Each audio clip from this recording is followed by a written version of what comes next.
وہ اب جیسے جیسے آپ میچور اینڈ وائزر ہوتے ہیں آپ کو سمجھ آتی ہے کہ ہماری دادی نانی جب ہمیں پنجیری کھلایا کرتی تھی اس کا کیا مطلب تھا. ہیلنگ ان سائڈ آؤٹ, یہ ٹائم پیریڈ بانڈنگ کا ہے, افیکشن کا ہے between mother and the child. جتنی وہ اسٹریس فری ہوگی, جتنا اس کا ہیلپ ہوگی, جتنی وہ اپنے آپ کو مینٹلی اینڈ ایموشنلی ریڈی کرے گی, اس کی وجہ سے اس کا ملک آئے گا بریسٹ کے اندر اور وہ بچوں کو دودھ پلا. اور سب سے بہترین تحفہ جو آپ اپنے بچے کو دے سکتے ہیں وہ بریسٹ ملک ہے. تو جن خواتین کا نہیں آ رہا ہوتا, کیا وجہ کیا ہوتی ہے؟ کیا وجہ ہوتی ہے؟ دیکھیں کبھی کبھی تو نہیں آتا, وہ بہت کم کیسز ہوتے ہیں, اور کبھی کبھی سستی, کائلی. اب یہ نہیں ہے کہ آپ اپنی بہو کے پیچھے یا بیٹی کے پیچھے تو اس قابل ہی نہیں ہے کہ آئے نہیں, لیکن ہوتا ہے کچھ کیسز میں آپ بہت ٹرائی مارتے نہیں. لیکن اگر آپ جب لاسٹ ویک ہوتا ہے اس میں اپنے آپ کی مساج کرنا شروع کر دیں تو آہستہ آہستہ سگنل برین کو پہنچنے شروع ہو جاتے ہیں, اور ایک ہارمون ہوتا ہے جو پرولیکٹن جاتا ہے, اور جتنی اسٹیمولیشن ہوتی ہے برسٹ کی اتنی زیادہ ملک پیدا ہوتا ہے. پہلے 2-3 دن تو ویسے کلوسٹرم تھک سا پیدا ہوتا ہے جس میں بہت نیوٹریشن ہوتی ہے, اور بچے کا جو اسٹمک ہوتا ہے نا نیو بورن کا, وہ بالکل چھوٹا سا ہوتا ہے, اس کے لیے وہ کلوسٹرم بھی بہت انف ہے, اس کو کوئی 10 گیلن ملک نہیں چاہیے. اور وہی ٹائم پیریڈ ہوتا ہے جب بچہ لیچ کرنا سیکھتا ہے, اور وہی ٹائم پیریڈ ہوتا ہے جب ماں کو تکلیف ہو رہی ہوتی ہے اور وہ اس کو بائٹ کرتا ہے, اور پھر کچھ عرصے میں آپ کہتے ہیں ملک نہیں آ رہا اور بڑی تکلیف ہو رہی ہے. اگر وہ ٹائم پیریڈ آپ گزار لو نا تو آپ کی زندگی آسان ہو جاتی ہے. لیکن میجورٹی جو ہے وہ تکلیف کی وجہ سے یا اس ایفرٹ کی وجہ سے جو وقتی ایفرٹ ہو رہی ہے, وہ کہتے ہیں باٹل پلا دو, باٹل پلا دو. اور کبھی کبھی یس میڈیکل ریزن ہوتی ہیں کہ بچے کو چاہیے ہوتا ہے, اس کو جانڈس ہو جاتا ہے تو ہم خود ایز اے ڈاکٹر کہتے ہیں کہ اس کو گین کرنا ہے ویٹ, یا اس کا ویٹ کم ہے تو ہم کہتے ہیں وہ میڈیکل ریزنس ہیں. لیکن اگر کوئی میڈیکل ریزنس نہیں ہے تو سب سے بہترین تحفہ ماں کو, اور بانڈنگ کریٹ ہوتی ہے بہت زیادہ بچے کی, اور اس کو انفیکشنس کم ہوتے ہیں, اس کی امیونٹی زیادہ ہوتی ہے. اور باہر کے ملکوں میں تو جتنا بریسٹ ملک کو پروموٹ کیا جاتا ہے کسی اور کو چیز کو, اور ہمارے کہتے ہیں نا 2 سال ایبسلیوٹلی. ایک اور بات, جیسے جیسے آپ میچور اینڈ وائزر ہوتے ہیں آپ کو پتہ چلتا ہے کہ ہماری کتاب میں قرآن مجید میں جو چیزیں لکھی ہیں اس کے پیچھے سائنس نہیں لکھی ہوتی, ایکچولی وہ ساری سائنس ہے. دیٹ از پوری کی پوری وہ سائنس ہے, اور آپ کو بعد میں پتہ چلتا ہے وہ اس کے پیچھے تو یہ سائنس تھی جو ہمیں پہلے سمجھ ہی نہیں آئی تھی. حکمت عملی ہے ہر چیز میں, حکمت ہے ہر چیز میں. تو گوئنگ بیک ٹو دیٹ کہ کتنی سپورٹ چاہیے ہوتی ہے, یہ وہ ٹائم پیریڈ ہے بھائی آپ کو سپورٹ چاہیے, آپ کو ایموشنل سپورٹ چاہیے, کیونکہ اس ٹائم پیریڈ میں اگر آپ کا سپورٹ سسٹم اچھا نہیں ہوگا تو آپ کو ڈپریشن ہو سکتے ہیں, بلوز ہو سکتے ہیں, سائیکوسس ہو سکتا ہے, اور باپ کو بھی سپورٹ چاہیے ہوتا ہے, اس کو بھی پیٹرنل ڈپریشن ہو جاتا ہے. تو آپ as a unit of family جو ہے نا, تمام رشتے دار, آپ کے ماں باپ, جو بچے جو صحت مند ہیں, ان کو چاہیے کہ آگے آ کے بڑھ کے. اور اس میں بڑا کامن ہوتا ہے, ماں کہتی ہے مجھے نیند نہیں سونے دے رہے کیونکہ میں بچے کو دودھ پلاتی ہوں ہر 2 گھنٹے بعد, تو میں سوؤں کب, میں فٹیگڈ ہوں. اس کی وجہ سے سب سے پہلے اس لیے میں کہتی ہوں کہ اپنی ایکسرسائز کریں, آپ پورا ہیلدی رکھیں, فٹنس میں ہونا چاہیے. کریش ڈائٹ کر کے جو لڑکیاں وزن کم کر لیتی ہیں بعد میں پریگنینسی میں بھی ان کو ایشو ہوتا ہے, ان کے اندر نیوٹریشنل ڈیفیشنسیز ہوتی ہیں, ان کے اندر کسی نہ کسی چیز کی انیمیا ہوتا ہے, آئرن کی کمی ہوتی ہے, تو بعد میں وہ اپنے آپ کو کیا سنبھالیں گے, کسی کو کیا سنبھالنا ہے. انہوں نے شروع میں ریڈی ہوں پریگنینسی کے لیے, ہیلدی وائٹامن سپلیمنٹ پہلے لینا شروع کریں, ایکسرسائز پہلے کرنا شروع کریں. اس کے بعد جب آپ کا بیبی ڈیلیور ہو گیا, آپ کوشش کریں کہ نارمل ڈیلیوری, اگر کوئی میڈیکل کنڈیشن نہیں جس میں آپ کو سی سیکشن کرنا پڑے. اب چھوڑیں کہ بھی پیسوں کی وجہ سے اس ملک میں ہو جاتا ہے, کئی پوڈ کاسٹ میں نے بات کی ہے اس چیز کے بارے میں, وہ ایک الگ اخلاقیات کی بات ہے. لیکن اگر نارمل ڈیلیوری ہو جاتی ہے اس کے بعد جو ہے آپ کے موڈ سوئنگز ہوں گے, آپ کو رونا دھونا, آپ کو لگے گا کہ میں نارمل نہیں ہوں, which is normal, nothing to worry. اگر اس کے بعد آپ کو ڈپریشن اسٹارٹ ہو جاتا ہے, دیٹ از ناٹ نارمل. آپ کے ڈاکٹر کو آپ سے بات کرنا چاہیے, پورا سسٹم آپ کے ارد گرد گھومنا چاہیے. بچہ آپ سے لے کر آپ بریسٹ ملک کریں فیڈ, اس کو بوٹل میں ڈال دیں, اور بوٹل میں ڈال کے فریج میں رکھ دیں, اور پھر کہیں میں نے 4 گھنٹے سونا ہے, مجھے کوئی مت اٹھائے. جو بوٹل میں آپ ہی کا ملک ہے تو بچے کو بریسٹ ملک ہی مل رہا ہے, وہ آپ کا رشتہ دار, امی دادی جو بھی ہیں, میاں, وہ اس بچے کو پلا دے. اور ڈائپر چینج کرو بھائی, اس کو تھوڑی دیر کے لیے بخش دو, ڈائپر اور ایسے تمام ہیلپ ان کو کرنے چاہیے. مجھے یہ بتائیں, آپ نے بات کی بریسٹ ملک کی, تو اگر 2-3 دن کا گیپ آ جاتا ہے تو اس سے کیا دودھ آنا ختم ہو جاتا ہے؟ کم ہو جاتا ہے. یہ مت ہے یا بالکل ختم نہیں ہوگا لیکن کم ہو جائے گا. لیکن وہ دوبارہ کنٹینیو کر سکتے ہیں. لیکن دیکھیں نا, وہی بات ہوئی کہ یہ ریفلیکس ہوتا ہے. ریفلیکس کا مطلب ہوتا ہے کہ جس چیز کو جتنا چھیڑا جائے گا اتنا وہاں سے ملک پروڈیوس ہوگا.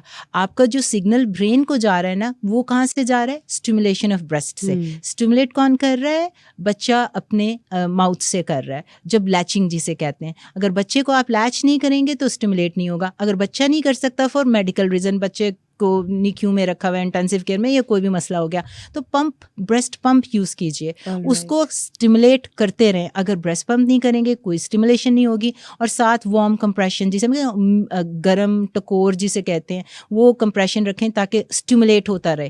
اگر آپ نے ملک چھوڑنا ہو تو اس کا اپوزٹ ہوتا ہے کہ اس کی اسٹیمولیشن بالکل بند کر دیتے ہیں. اسٹیمولیشن کا مطلب کہ اس کو مت چھیڑیں, اور پھر جو کولڈ کمپریشن ہوتے ہیں بالکل ٹائٹ کر دیتے ہیں تاکہ آپ آہستہ آہستہ جو ہے بریسٹ ملک چھوڑ دیں جب آپ نے چھوڑنا ہو. ڈیورنگ پریگننسی ہم نے عورتوں کی تو بات کی, لیکن جب ہم مردوں کی بات کرتے ہیں, ان ہسبینڈس کی بات کرتے ہیں جو باپ بننے والے ہوتے ہیں, یا دوسری بار بنتے ہیں یا تیسری بار, کیا ان کی لائف میں بھی چینجز آ رہے ہوتے ہیں جو وہ ڈسکس نہیں کرتے اور ان کو نظر انداز کر دیا جاتا ہے سوسائٹی میں؟ آدمی کا تو سب سے بڑا مسئلہ یہ ہے کہ وہ کوئی بھی چیز ڈسکس نہیں کرتا. ان کی انا, غیرت, مردانگی رستے میں آ جاتی ہے, اور اس کی وجہ سے جب آدمیوں کو ایشوز ہوتے ہیں تو ڈبل ٹرپل ہوتے ہیں, جس کی وجہ سے میڈیکل ریسرچ نے دکھایا ہے کہ ان کو سیوسائڈل ریٹ بھی بہت ہائی ہے. عورتیں اٹیمپٹ زیادہ کرتی ہیں لیکن مرتی کوئی نہیں ہے, کیونکہ خالی ادھی پچدی اٹیمپٹ کرتی ہیں. آدمی جب اٹیمپٹ کرتا ہے تو پوری کرتا ہے. آدمی اٹیمپٹ کرتے تو کیا کرتا ہے, ہاتھ کاٹتا ہے یا اپنے آپ کو بلٹ مارتا ہے نا اپنے آپ کو, یا جا کے ڈراؤن, یا کوئی ایسی اٹیمپٹ ہوتی ہے جو سکسیزفل ہوتی ہے. یہ ایک آف دا ٹاپک میں نے ایسے ہی آپ کو بتا دیا, بٹ میں یہ بتا رہی ہوں کہ دا ایکسٹینٹ آف ڈپریشن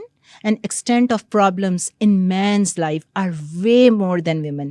عورت کا سب سے بڑا جو ایک آؤٹ لیٹ ہے وہ وینٹنگ کرتی ہے. وائنر ہوتی ہیں, وینٹنگ, اس سے آدھا مسئلہ آپ کا ویسے ہی حل ہو جاتا ہے. آپ نے کیا کرنا ہے, فون اٹھانا ہے, جو چیز نہیں بھی ڈسکس کرنی, جو گھر کی بیڈ روم کی بات تھی وہ بھی آپ نے جا کے ڈسکس کر لی بہن سے یا ماں سے, آپ کا دل ہلکا ہو گیا. لیکن وہ الگ بات ہے کہ وہ غلط ایڈوائزر تھے, یا مسئلہ حل ہوا یا نہیں, یا ایمپلیفائڈ ہو گیا, ڈبل ہو کے آپ کو واپس آ گیا. لیکن صرف ایکٹ آف وینٹنگ کی بات کر لیں, آپ ہلکے ہو گئے. آدمی تو وہ بھی نہیں کرتا. اتنے مسئلے چل رہے ہوتے ہیں لائف میں, اگر عورت کچھ کر دیتی ہے اس کی زندگی میں تو آدمی جا کے اپنے دوستوں کو بتائے گا کہ میری بیوی نے کبھی یہ کیا, یا آج مجھے کٹ پڑی ہے, یا وہ چیٹ کری ہے, کچھ ایسا نہیں ہوتا. تو عورت تو سب کو بتا ڈھنڈورا پیٹ دیتی ہے. تو عورتیں ہمیشہ گاسپرز ہوتی ہیں, دے گاسپ, ان کے پاس سپورٹ سسٹم ہوتا ہے. آدمی کے پاس یہ سپورٹ سسٹم نہیں ہے. So do you think کہ آدمی کے پاس یہ سپورٹ سسٹم نہیں ہے تو یہ اچھی بات ہے؟ بری بات ہے. اسپیس ہونی چاہیے, رائٹ؟ ہر بندے کی ہونی چاہیے. Human contact and social contact سے آپ کی اسٹرینتھ بنتی ہے. لیکن میں آپ کو ہیومن فزیولوجی اینڈ آدمی اور جینڈر کا فرق بتا رہی تھی. بالکل صحیح بات. اس کی وجہ سے یہ ہوگا کہ اس کا جب ڈپریشن ہوتا ہے, میں نے بتایا تھا پیٹرنل ڈپریشن بھی ہو جاتا ہے, کیونکہ نئی چینج تو باپ کے اس میں بھی آئی ہے. نہ صرف اس لیے آئی ہے کیونکہ ایک نئی بچہ زندگی میں آیا ہے, تو ماں کی ساری ٹینشن ادھر چلی گئی ہے, سارے خاندان کی ادھر چلی گئی ہے. He is feeling like I am left out, تو مجھے تو کوئی پوچھ نہیں رہا, اور بیوی تو بالکل بھی نہیں پوچھتی نا. تو اس کے ساتھ ساتھ اس کے اوپر فائنینشیل ڈیزاسٹر, اتنا بڑا برڈن آ جاتا ہے. جب آپ کے پاس فائنینشیل برڈن آ جاتا ہے اور آپ فائنینشیلی اتنے اسٹرانگ نہیں ہیں, جو کہ میجورٹی آج کل پاکستان میں اسٹرگلنگ ہے, تو اس کے بعد وہ یہ بھی نہیں کہہ سکتا کہ اب جو ہے بچے کو میں نے کہاں سے افورڈ کرنا ہے, کیا کرنا ہے. ہاتھ پاؤں ہی مار رہے ہیں نا سارے آج کل. تو اس کی وجہ سے ڈپریشن ایگزیسربیٹ, مطلب کہ زیادہ ہو جاتی ہے. تو اس لیے آپ ہسبینڈ کو بھی اگنور مت کریں, اس کا بھی ایک سپورٹ سسٹم ہونا چاہیے. اس کے ماں باپ, بیوی اگر بزی بھی ہے, اس کو اپنی اسٹرگلس ہیں, تو گھر والوں کو تو آنکھیں کھول کے رکھنی چاہیے. So it's a family unit, یہاں پہ پوری فیملی آتی ہے. کہ ایک مرد کی لائف میں بھی چینجز ہیں. ایبسلیوٹلی. اور ایک ہمارے ایشین کنٹریز میں رواج ہے نا کہ مرد زیادہ ایکسپریسو نہیں ہوتا, یہ بولتا نہیں ہے, اور وہ اس کو دبا دیا جاتا ہے بچپن سے کہ وہ تو he has to be a manly figure and for that he has to be very stern and rigid all the time. لیکن یہ بات غلط ہے. آئی تھنک ایکسپریسو ہونا چاہیے, انڈرسٹینڈنگ ہونی چاہیے. گوسپ کا ٹرم نکالتے کمیونیکیشن ہونا چاہیے. جو کمیونیکیشن ہوتی ہے نا, دیٹس ویری ہیلدی. جب آپ کسی کے کمیونیکیٹ نہیں کر سکتے, it's not about whining and complaining, اس کے اندر فرق ہے. اس کے اندر کمیونیکیشن, وائننگ اینڈ اس کے اندر فرق ہے. ایک ہوتا ہے بلیم کرنا کسی کو, ایک ہوتا ہے کمپلین کرنا کسی کو. وہ بری چیزیں ہیں. آپ صرف discussion for sake of discussion and looking for solution, that is communication. Healthy communication, healthy communication کے راستے کبھی نہیں ختم کرتے. اگر یہ گیپ ہو جاتا ہے تو پھر کام خراب. یہ فرسٹ اسٹیپ ہوتا ہے ٹورڈز اے بیڈ ریلیشن. بالکل آپ نے ٹھیک بات کی. پریگننسی میں ٹھیک ہے, a woman is going through her changes, لیکن on the other side a man is also going through tons of changes, اور اس میں یہ ہوتا ہے ہمیں اس کی نظر نہیں آ رہی. ہاں, لیکن اس کو بھی دیکھا جائے. ہمیں اس لیے نہیں نظر آ رہی کہ اس کے اوپر ڈائریکٹ فزیکل نہیں ہو رہا نا, اس کے اوپر مینٹلی ایموشنلی ایک وہ کنیکشن جو ہے وہاں پہ کچھ نہ کچھ ٹریگر کر جاتی ہیں چیزیں, اور وہاں پہ ہمیشہ نظر انداز نہیں کرنا چاہیے بلکہ اس کو بھی ساتھ رکھے ایز اے یونٹی.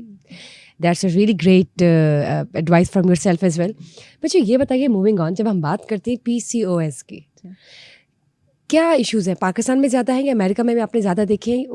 ہمارے بنگلہ دیشی پاکستانی ساؤتھ ایشین میں بہت زیادہ ہے, 50% سے بھی زیادہ ہے. وہاں پہ اتنا زیادہ نہیں ہے, یہاں پہ زیادہ ہے. وہاں پہ بھی جب عورت آتی ہے دیسی, مجھے پتہ چل جاتا ہے ایز اے گائنیکالوجسٹ, او بھائی اچھے ریگولر پیریڈ کے ساتھ آ رہی ہے, یا کوئی ایسے مسئلے ہیں فرٹیلیٹی کے. تو پی سی او ایس جو ہوتا ہے وہ آپ کی سسٹ ہوتی ہیں اووریز, اس کے اندر سسٹ چھوٹی چھوٹی پانی کی تھیلی آ جاتی ہے, آپ کا ہارمونل امبیلنس ہو جاتا ہے. آپ کا وجہ کیا بنتی ہے؟ جینیٹکس ہو سکتے ہیں, زیادہ تر آپ کی دادی مامی چاچی کہیں پہ بھی تھا. اور اس کے بعد آپ کی جو ہے جب ہارمون, اس کی کوئی ایک ٹپیکل ریزن نہیں جو کہ آپ پن پوائنٹ کریں گے اور کہیں گے اس کو ہٹا دو. اٹس ناٹ لائک کہ نمونیا ہے تو اس کو اس وائرس کی وجہ سے ہوا ہے تو اس کا ٹریٹمنٹ دے دو. یہ ایک پورا میٹابولک سنڈروم ہے, آپ کا ہیڈ ٹو ٹو پورا جو ہے ہارمونس خراب ہو رہے ہیں, اس میں میل ہارمون زیادہ ہو رہے ہیں, فیمیل ہارمون کم ہو رہے ہیں, جس کی وجہ سے آپ کے ہر قسم کا سسٹم آپ کا خراب ہو جائے گا. پیریڈ ریگولر ہوں گے, اگر وہ ہر سمپٹم آنا ضروری نہیں ہے لیکن 3-4 سمپٹم پریزنٹ ہوں گے. اس کے بعد آپ کا ویٹ گین شروع ہو جائے گا. عام طور پہ دیسی لوگوں میں نے دیکھا ہے کہ باہر والے لوگوں میں ویٹ زیادہ ہوتا ہے, یہاں پہ ویٹ بہت زیادہ نہ بھی ہو, پتلی لڑکیوں کو بھی پی سی او ایس ہو رہا ہوتا ہے. فیس پہ بال آنا شروع ہو جائیں گے.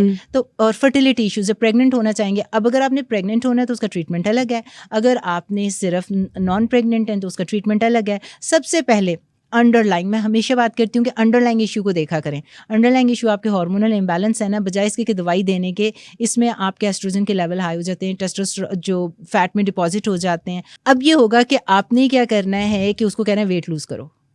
ایسٹروجن وہاں پہ ہائی ہوتا ہے, جا کے فیٹ میں ڈپازٹ ہو رہا ہوتا ہے, تو آپ کے پورا ہارمونل امبیلنس ہوگا. اگر وہ ویٹ مینیج کر لیتی ہے اپنا اور انسولین ریزسٹنس ہو رہی ہوتی ہے تو آپ کے تمام مسئلے خود بخود حل ہو جائیں گے.